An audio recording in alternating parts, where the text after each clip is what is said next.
I'm just gonna make this video now while the votes are leaning on this topic. Thank you everyone for voting, I appreciate it. Kissy kissy, no. Okay, enjoy the video. Childhood traumas. We all have them. I feel that when we're at our youngest age, we usually have a more wild imagination. And with that wild imagination, when we are shown things that creep us out or things that we just don't entirely understand, we use our imagination to figure out whatever that thing is, and sometimes it just ends up creeping us out even further. However, the next stage in being creeped out is being straight up traumatized. Even as an adult, I could still recall some of the few things that would terrify me as a kid. Whether it be certain movies, certain commercials, maybe it was a game, or whatever, it scared the fuck out of me.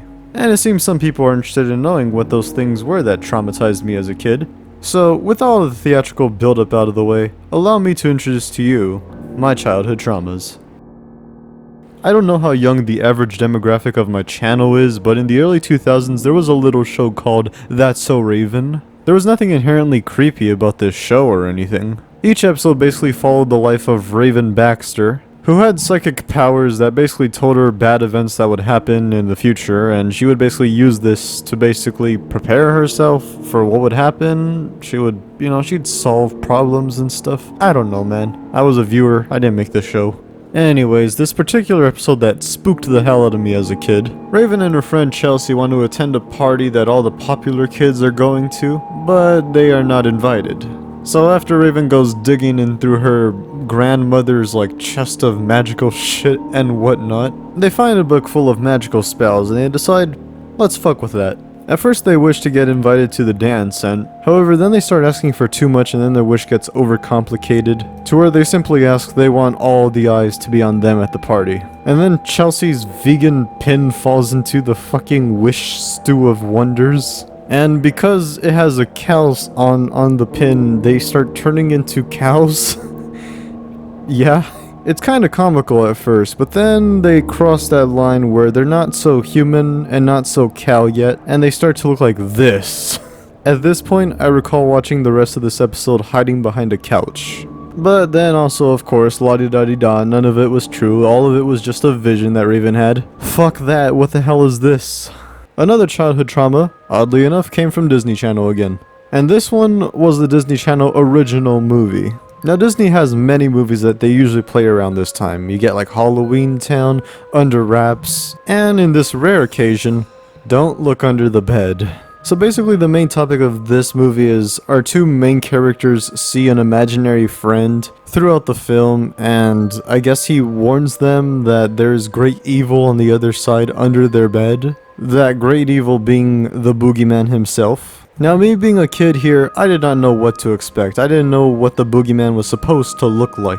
The film actually did really good at suspensefully building up the boogeyman, where you see little glimpses of him here and there. The movie did a really good job of making me anticipate seeing the boogeyman. And then I saw him. This imaginary friend guy, he's on the roof, he's looking at this guy, he's oh, who the fuck is that? It's just Santa Claus, maybe it's just Krampus, just a little more of a skinny, what the fuck is that? Looking back on this motherfucker as an adult, yeah, I could see why I was scared of him. So much for being from Disney Channel, this motherfucker was creepy. Yeah, good job, you actually made the boogeyman. Now do you know where I can consult the nearest therapist? Again, this was another moment where I was hiding behind a couch to watch the rest of the film. At least I wasn't watching this alone though. I was sleeping at my cousin's house at this time, so, she was there as well. So she had to go through it as well. The rest of the movie is a blank to me. I know that they eventually, they come into cahoots with the boogeyman, and the boogeyman turns into a nice, pretty girl, and then they fuck off to the underworld and stuff, and they live happily ever after, and whatnot. Oddly enough, I got nightmares that day, and it wasn't even from this movie. It was the movie afterwards. It was Can of Worms, and I don't even know why. The movie wasn't even scary. It was just an odd movie. It was just... Next trauma. This next trauma was a dream that I had when I was a young kid, and I don't know how to describe it, really.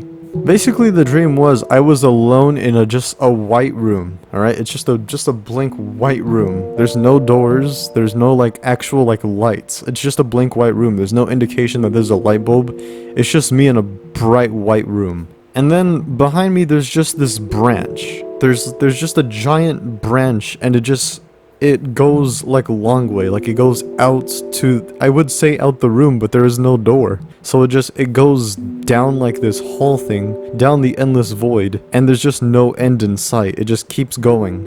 And like, I don't know. I guess the fear that like I woke up with is just like the fear that nothing like was there. I don't know, man. This dream was weird.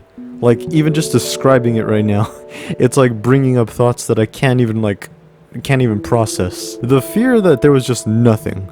Like, I was just in a room where there's just nothing. There's nothing to fear, there's nothing to interact with, and that in of itself got me scared.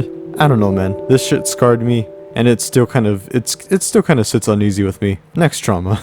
On the topic of kids media that should not be scary, it's just kind of peculiar. So I think the way that this SpongeBob episode worked is like SpongeBob essentially broke his ass and like he became friends with like a penny, a chip, and like a tissue. And basically, you know, nothing on the surface was weird or like odd or scary at the point. However, then in came this monkey.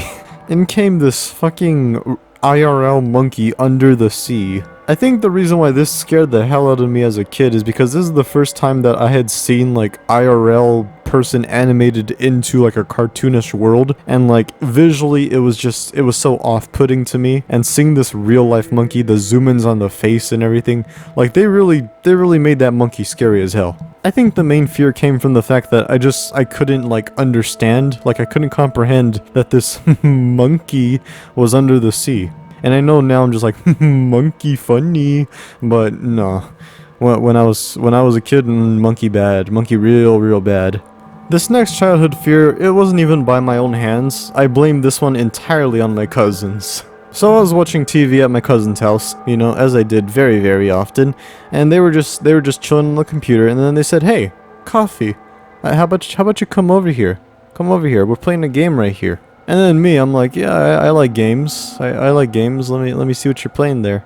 So I'm sitting there watching them, and it's just, the game is just, they're using the mouse to control like a dot on the screen going through like this like like a blue maze. Like they're just going from like the start to like this red dot. Like I was like, okay, it seems simple enough. Like it doesn't seem anything crazy. And then they get to this level where like the maze is like it's very thin. I was like, wow, you gotta be really focused to get your mouse to squeeze in there and not touch the sides. So as they were doing it, I was really focused on it because I was curious. I was like, can they get to the little red dot right there? Can they do that? By this time, they were already looking away from the computer because they knew what was coming. But me, little 6-year-old coffee, did not know what to expect. Next thing I know, I hear a loud ass fucking scream and a scary face pop up on the computer. I fall back out of the chair that I was sitting in, and I run towards the couch. I noticed that I hid behind the same couch a lot as a child. So yeah, if you already don't know what I'm talking about, it's the Scary Maze game. And it wasn't even... like, jump scares are so like nothing nowadays because we're so like desensitized to them, but I didn't expect to get jump scared. I just thought they wanted to show me something cool. I was actually excited. I was like happy to like do something with my older cousins, but then next thing you know, it was all a ploy just to jump scare me. But now, as an adult, I will get the last laugh. Cause you know what? I'm gonna play this game that terrified me as a kid, and I will not get scared. I will not be terrified one bit. Happy Halloween, by the way. I really can't see in this mask. Alright. Before I even press play, let me get the headphones on. Boom. Oh, this is easy. This is easy. Alright, and boom. Not gonna lie, a little bit on edge, but it's not too bad. Look at this, I'm just breezing through things. Shaboom. Okay. This is a little, it's a little unnerving here. It's actually kind of easy. It's very easy, actually. Okay, look at this, look at this. Not even a challenge. Not even a challenge.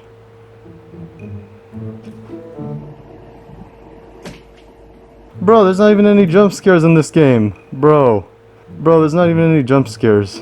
I scare myself, dude. Not even any jump scares. That's stupid. That's really dumb. Look at this. Look at this. Not even a challenge, dude. Oh shit.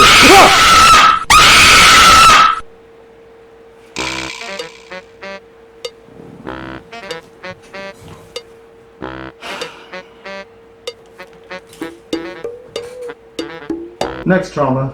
My final childhood trauma is the one that stuck with me the longest. I'm pretty sure most kids my age were definitely afraid of this one growing up as well. And unfortunately, if you lived in my family, you could never escape it for some reason. Now, I was one to be a little bit unsettled from clowns. Not scared, but unsettled. This was mainly due to the overuse of makeup and the very, very, animated-like movements that they would usually do. But you know, it's like, whatever. Do your thing, I guess. However, then when I was really, really young, I saw a little movie called It. After watching this movie, I went from being unsettled by clowns to straight up traumatized by them. I could never go to a carnival or like a circus because I knew there would be a clown there, and every single time I did go, I was right, and I was just terrified. I would run to my mama, and I would just, you know, I would just like hide my face into her stomach, you know, just hide it like to her, because I don't want to see the terrors of the clowns. It was that bad.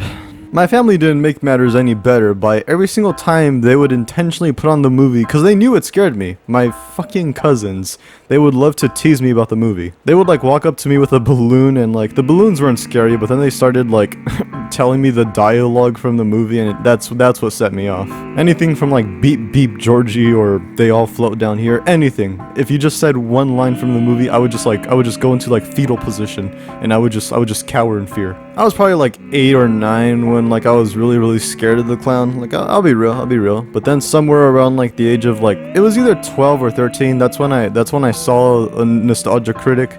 That's when I was introduced to the Nostalgia Critic, and I watched his review on it, and it really just sort of like poked holes into the movie and how absurd it was and how like unintentionally funny it was. And now fast forward to the present day, I could laugh at the movie. You know, I'm not scared of clowns anymore. They are still a little bit unsettling sometimes. You gotta at least give me that. But I think that's actually the funniest and like the best part about childhood traumas is looking back on them, and like you can like see the absurdity in certain things that you were scared of and learn to laugh at them as an adult. Like now, for the most part, I look back on these childhood traumas with a bit of a smile on my face, just because, you know, it's funny to see how you progress from your fears as a kid to your bravery as an adult, or just your nonchalant, I could go on without thinking about this as an adult. I don't know what you call that, but you know what I mean. I'd say the only thing that's really unsettled me or actually like genuinely scared me in like the modern day is like, it's like that one scene from Doki Doki Literature Club. It's like, you know, when you find Sayori and she's just fucking like, you know, she's just playing hangman right there, you know, oh, looks like she lost. But it's not so much the imagery that scared me, but it's the music that accompanied it. Like, that game had some fucking creepy ass elements in the music and everything. It's like the dialogue part of the game, let's just scrap that. You know, I'm not for the dialogue. You could just throw the whole game away if that's all it is. But if you add some horror and like some other interesting elements to it that make it suspenseful, I'm all ears. Like, that shit was awesome, but God, fuck that game at the same time. So yeah, those are my childhood traumas, and I hope you enjoyed looking back on them with me, and I hope you didn't laugh at all. I mean, to be fair, it is kind of funny looking back on them. I know this video is a little late than expected. I wanted to get it out in October, but you know, classic Rancid coffee shenanigans, it got delayed a bit, but here it is, and that's all I really got to say. If you're new to the channel, do subscribe. I always try making that premium content for the fellow subs of this channel. If you enjoyed the video, leave a like, comment down your childhood traumas, and until the next video, bye bye. I set in a poll to leave some comments, and I'd do my best Chill's impression and recite your comments back, and here are those comments. Number 15. Jet fuel can't smell beams. I don't get it. Where is Among Us? Did you see it? I don't know what that comment is. The victim was last reported to have said, "Crawling in my skin. These wounds, they will not heal."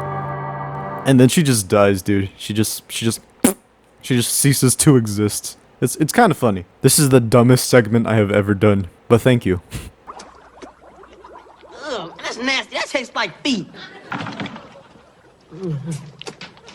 Yeah, that's definitely feet.